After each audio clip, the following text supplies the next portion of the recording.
किसी समबाहु त्रिभुज का क्षेत्रफल a बराबर 64√3 वर्ग सेमी है तो भुजा ए का मान ज्ञात कीजिए। हमें सवाल में क्या दिया है, समबाहु त्रिभुज का क्षेत्रफल दिया है और भुजा का मान निकालना है। सबसे पहले हम समबाहु त्रिभुज की एक आकृति बनाएंगे।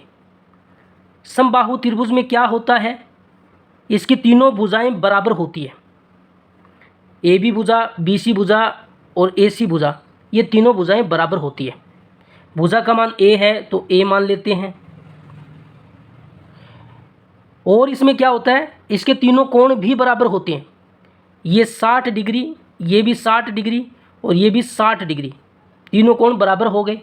60 क्यों होता है, क्योंकि त्रिभुज के तीनों कोणों का योग 180 डिग्री होता है। अगर इन्हीं तीनों कोणों को जोड़ेंगे तभी 180 आएगा, 60, 120 और 180। अगर आप 50 डिग्री लेते तो 50, 100, 150 ही होता, लेकिन हमको तो 180 डिग्री बनाना है। जब ये तीनों कोणों का मान 60 डिग्री होगा और समबाहु त्रिभुज के अंदर वाले तीनों कोण बराबर होते हैं। हमें सवाल में क्या दिया है, समबाहु त्रिभुज का क्षेत्रफल कितना दिया हुआ है, a बराबर 64√3 वर्ग सेमी। समबाहु त्रिभुज के क्षेत्रफल का फॉर्मूला क्या होता है, √3/4 भुजा स्क्वायर, और इसका मान हमें 64√3 वर्ग सेमी दिया है।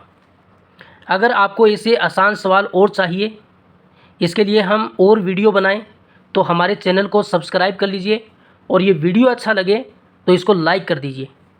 यहाँ देखिए √3 से √3 कैंसिल होगा।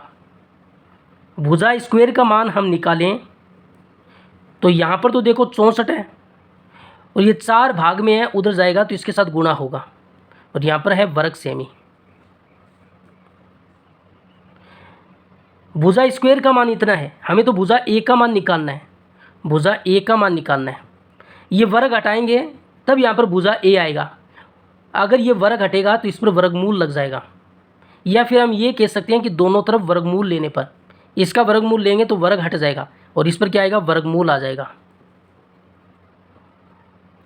अब देखिए 64 का वर्गमूल 8 होता है, 4 का 2 होता है और वर्ग सेमी का सेमी होगा। 8 का 2 से गुणा करेंगे तो 16 सेमी इसकी भुजा होगी और ऑप्शन सी सही होगा।